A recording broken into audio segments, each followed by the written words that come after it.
Hello everyone, I am Abadur Rahman and in this video I am going to explain exercise 5.14 of class 3rd mathematics.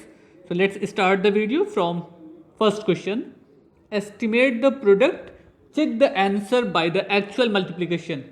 First we will discuss the problem with an example. Here first example is given in your book on page number 88. Estimate the product of 47 and 8 check by actual multiplication means इनका product निकालना है estimate करके और उसके बाद result को check करना है एक्चुअल मल्टीप्लिकेशन से। तो एक्चुअल मल्टीप्लिकेशन तो हम जानते हैं एटलीस्ट 47 मल्टीप्लाइड बाई 8 कर लेंगे रिजल्ट मिल जाएगा, बट एस्टिमेटेड वैल्यू जब निकालनी होगी तो उसके लिए क्या करेंगे। सो 47 का नियरेस्ट 10 क्या है 50, 47 का नियरेस्ट 10 50, तो 47 की एस्टिमेटेड वैल्यू क्या हो गई 50। Now 50 multiplied by 8 is equal to 400, 50 multiplied by 8 is equal to 400 and actual multiplication 47 multiplied by 8 376. So it is estimated multiplication and here as a actual multiplication. Same process we can apply in exercise problem. So let's start the exercise. First question, estimate the product, check your answer by the actual multiplication. 48 multiplied by 8. First of all write the question, 48 multiplied by 8.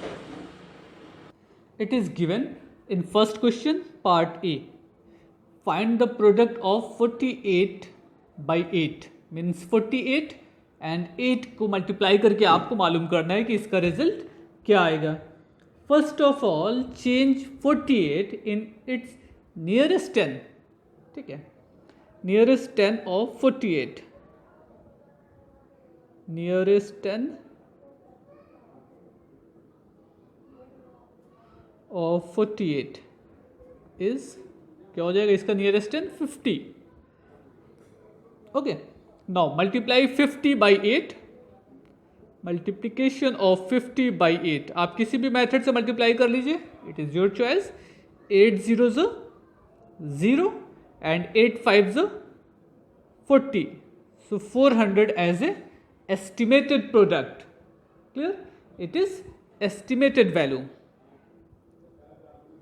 estimated value, estimated value, clear. And actual value अगर हम लोग निकालते हैं तो उसकी क्या हो जाएगी, नो एक्चुअल मल्टीप्लिकेशन निकाल दें।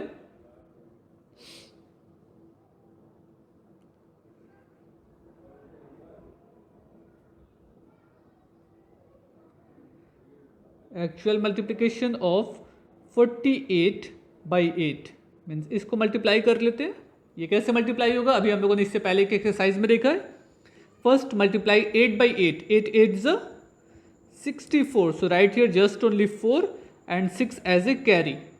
Now 8 4 32 plus 6 38 means 384 as a actual product, actual product. यही आपसे क्वेश्चन में कहा गया था कि सबसे पहला काम इसकी एस्टिमेटेड वैल्यू फाइंड करिए, उसके बाद एक्चुअल प्रोडक्ट से चेक कर लीजिए कि आपका रिजल्ट क्या आ रहा है। तो एक्चुअल प्रोडक्ट क्या है 384 and estimated value as a 400, ये दोनों काम आप लोगों को करना है। क्लियर, एक क्वेश्चन और देख लेते हैं इसी तरीके का। देखिए कौन कौन से दिए थे, 48 मल्टीप्लाइड बाई 8 ये तो मैंने सॉल्व कर दिया, 34 multiplied by 5, 75 multiplied by 9 and 62 multiplied by 6। हम ऐसा करते हैं 34 को भी सॉल्व कर देते हैं। देखिए एस्टिमेटेड वैल्यू होती क्या है, जैसे 48 है तो 48 के बाद क्या आएगा 49 एंड 50, 34 है इसके बाद क्या आएगा, इससे पहले क्या आएगा, इससे पहले आपका 30 था और इसके बाद आपका 40 आएगा। तो 30 और 40 में कौन चीज़ नियरेस्ट टू 34 है। अगर से यहाँ पर 1 ये 1 डिजिट पे 1 2 3 4 है तो हम 30 वाली नंबर लिखेंगे, बट अगर यहाँ पर 5 6 7 8 9 है तो हम आगे का नंबर लिखेंगे, मतलब 40 वाला लिखेंगे। तो 30 आएगा या तो 40 आएगा। 30 कब आएगा, जबकि ये 34 की जगह पे आपका 34 33 32 31 तक कुछ होता। सो 31 से लेकर 34 तक के लिए 30 आएगा और 35 से लेकर 39 तक के लिए 40 बन जाएगी आपकी एस्टिमेटेड वैल्यू।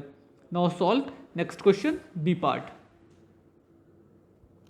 इस क्वेश्चन में क्या क्या मालूम है आपको, अब देखिए अगर से 34 का नियरेस्ट 10 रखा जाए तो क्या हो जाएगा 30, ये बताया है ना। अब अगर हमें इसको प्रोडक्ट मालूम करना तो क्या होगा 30 मल्टीप्लाइड बाई 5 ना, 5 zeros are 0 and 5 threes are 15, so 150 as a estimated product. ये कितना हो गया एस्टिमेटेड, ये एस्टिमेटेड वैल्यू हो गई आपकी। एक्चुअल वैल्यू निकालना होगा तो क्या करना होगा 34 मल्टीप्लाइड बाई 5 कर देंगे। आइए यहाँ पे एक्चुअल वैल्यू निकाल देते हैं।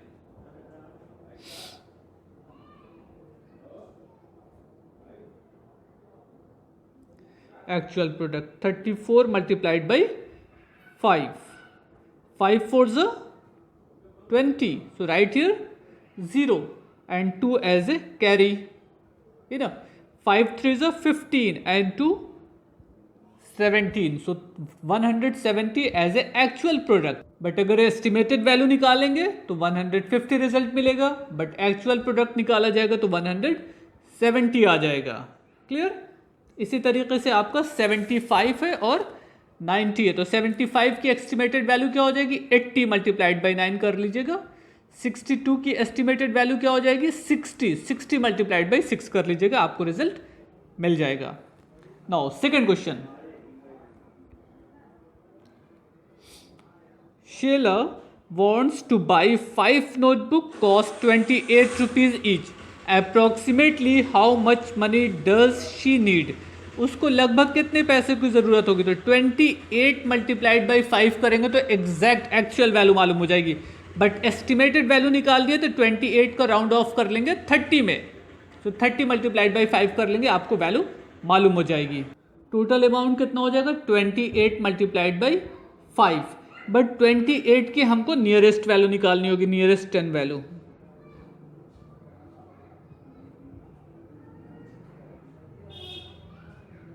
ये कितना हो जाएगा एज ए 30। अब हम क्या करेंगे 30 मल्टीप्लाइड बाई 5 कर लेते हैं, हमको मालूम हो जाएगा कि उसको अप्रॉक्सीमेट कितने वैल्यू की ज़रूरत है। 5 zeros are 0 and 5 3s are 15, means उसको अप्रॉक्स 150 रुपीज़ की ज़रूरत है उस नोटबुक्स को परचेज करने के लिए। अगर एक्चुअल वैल्यू निकालनी होती तो 28 मल्टीप्लाइड बाई 5 कर लेंगे तो उसकी एक्चुअल वैल्यू मालूम हो जाएगी। Now next third question, there are 32 boxes of X with 6 X in each box, approximately how many X are there. देखिए जब अप्रॉक्सीमेटली पूछ ले मीन्स आपको उसको राउंडेड वैल्यू निकालनी है, उसकी अप्रॉक्स वैल्यू का मतलब उसकी नियरेस्ट वैल्यू निकालनी है। तो 32 मल्टीप्लाइड बाई 6 करें, टोटल x कितने हो गए 32 मल्टीप्लाइड बाई x मालूम कर लेंगे, आ जाएगा। बट अप्रॉक्सीमेटली पूछा, लगभग आपसे पूछा गया, एग्जैक्ट नहीं पूछा है, एक्चुअल नहीं पूछा है, तो इसको नियरेस्ट टेंस में कर लें। Nearest 10 of 32, nearest tense of 32 is 30। Now 30 multiplied by 6, 6 zeros are 0 and 6 3s are 18, means approximate value is 180। लगभग कितने x हो गए 180, it is your answer. But actual multiplication होता तो 32 मल्टीप्लाइड बाई 6 कर लेते, आपको एक्चुअल एग्जैक्ट वैल्यू वहाँ से मालूम हो जाती। Clear. So exercise 5.14 is completed, only 3 questions are there. So complete exercise 5.4 in your copy. In case of any doubts, you may ask me on my WhatsApp number. Otherwise, you can write in comments box. In next video, we will start exercise 5.15. Thank you everyone. Goodbye.